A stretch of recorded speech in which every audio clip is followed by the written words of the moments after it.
ఏ heroines అయినా బయటకు వస్తే జనాలు ఎగబడతారు. ఫోటోలు, సెల్ఫీలు అంటూ నానా రచ్చ చేస్తారు. ఇప్పుడు అదే పరిస్థితి ఓ హీరోయిన్కి ఎదురైంది. దాంతో అమ్మడు బిత్తరపోయింది. భోజ్పురి ప్రముఖ నటి, గాయని అక్షర్ సింగ్కు మంచి ఫ్యాన్ ఫాలోయింగ్ ఉంది. ఈ ముద్దుగుమ్మ లైవ్ షోలను కూడా ఇస్తూ ఉంటుంది. అక్షర్ సింగ్ షోకి భారీగా ఫ్యాన్స్ తరలి వస్తారు. ఈసారి కూడా అలానే వచ్చారు. కానీ సీన్ రివర్స్ అయింది. అక్షర సింగ్ భోజ్పూర్లో పలు సినిమాల్లో నటించి మంచి గుర్తింపు తెచ్చుకుంది. నటిగానే కాకుండా సింగర్గా, డాన్సర్గా తన టాలెంట్ నిరూపించుకుంది. తాజాగా అక్షర బీహార్లోని ఔరంగాబాద్ జిల్లాలో ఓ షాప్ ఓపెనింగ్కి వెళ్ళింది.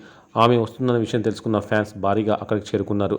అయితే ఆమె రావడానికి కాస్త ఆలస్యమైంది. ఇక ఆమె స్టేజ్ పైకి వచ్చి ఓ పాట పాడింది. ఇంతలో ఫ్యాన్స్ మధ్య తోపులాట జరిగింది. దాంతో పోలీసులు వారిని అదుపు చేసేందుకు లాఠీ చార్జ్ చేశారు. అయినా కూడా కంట్రోల్ కాకపోవడంతో ఆమెను అక్కడి నుంచి పంపించే ప్రయత్నం చేశారు పోలీసులు. దాంతో ఫ్యాన్స్ తిరగబడ్డారు. రాళ్లతో పోలీసులపై దాడి చేశారు. ఈ దాడిలో కొంతమంది అభిమానులతో పాటు పోలీసులకు కూడా గాయాలయ్యాయి. పోలీసులు మాట్లాడుతూ ఆమె ఆలస్యంగా రావడంతోనే అభిమానులు అసహనానికి గురయ్యారని చెప్పుకొచ్చారు.